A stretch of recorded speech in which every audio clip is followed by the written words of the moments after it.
am.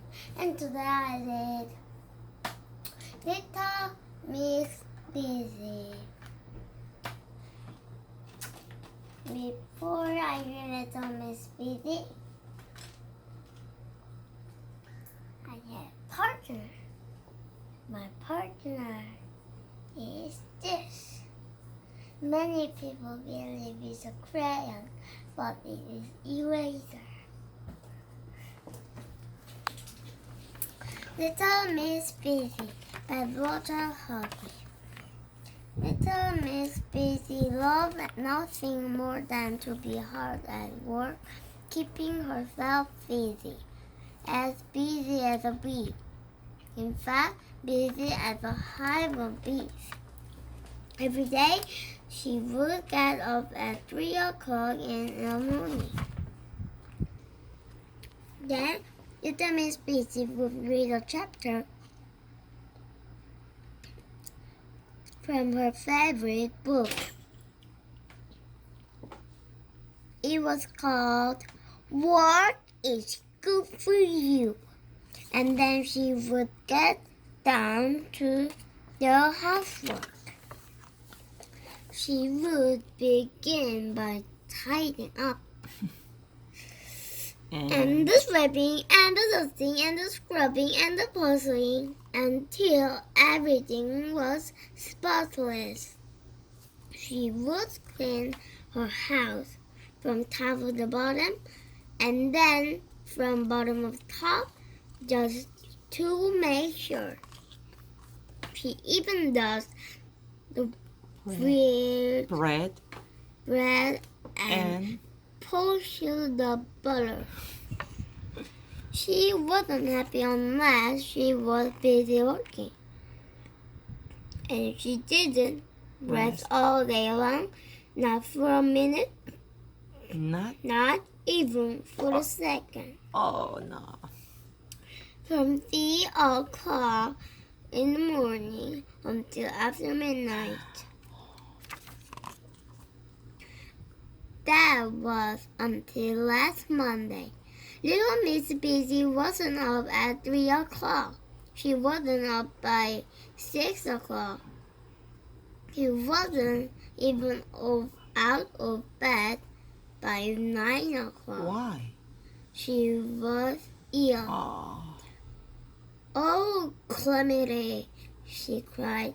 I won't be able to do any work. The telephone doctor, Mackie-Ewell. 5 minutes later, she was at the bedside. He asked her to put out her tongue. He examined her throat, and he looked at her hands and feet. What you need is rest, a lot of rest, he said with a bold smile. A lot of rest, replied Little Miss Busy to herself. Oh, community. There was a loud thump, which was the sound of Little Miss Busy falling over backward onto the bed, luckily for her. On Tuesday, Mr. Strong called to see Little Miss Busy. He brought her 72 eggs. Go on, count them. 1, 2, 3, 4, 5, 6, 7, 8, 9, 10, 11, 12, 13, 14, 15, 16, 17, 18, 19, 20, 21, 22, 23, 24, 25, 26, 27, 28, 29, 30. 31, 32, 33, 34. Last of eggs. There is nothing like eggs for giving you strength, said Mr. Strong. By the 72nd egg, little Miss Daisy was feeling much better. That was until Mr. Strong said, "Now you must rest to get your strength up." There was a loud thump, which was the sound of little Miss Daisy falling over backwards onto the bed. Luckily for her. On Wednesday, Mr. Greedy came to visit. He brought an enormous bowl of food. I always find that eating a big meal makes me feel better, said Mr. Greedy. Little Miss Busy ate a lot. She felt better than ever.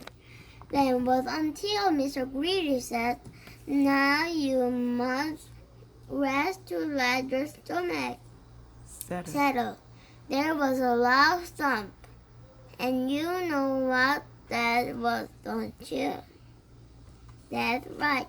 Little Miss Busy had fallen over backwards. On the Thursday, Mr. Nonsense popped in to see little Miss Busy. He brought her an umbrella. "How?" he said. "I hear you're not feeling well. You don't need a rest." Little Miss Busy jumped for joy right out of bed. "You need a holiday," finished Mr. Nonsense. There was a loud thump. "That's right. There you look better and already," said Mr. Nonsense, and left by the open window. Little Miss Busy picked herself up. A small smile picked herself up. A small smile formed on her face. Something Mr. Nonsense had said had actually made sense. She had never thought of going on holiday before. The more she thought about it, the happier she felt. She thought of all the fun things she could do. There was a planning and organizing. There was a shopping she would have to do. There was a packing, and she would have to learn the languages and read lots of books about the place she was going to. What a lot of work. Little Miss Busy smiled happily. The following Thursday, she was awake at 3 o'clock in the morning. Everything was ready. Little Miss Busy had had one of the busiest weeks of her life, which is saying something. She had only one thing left to do.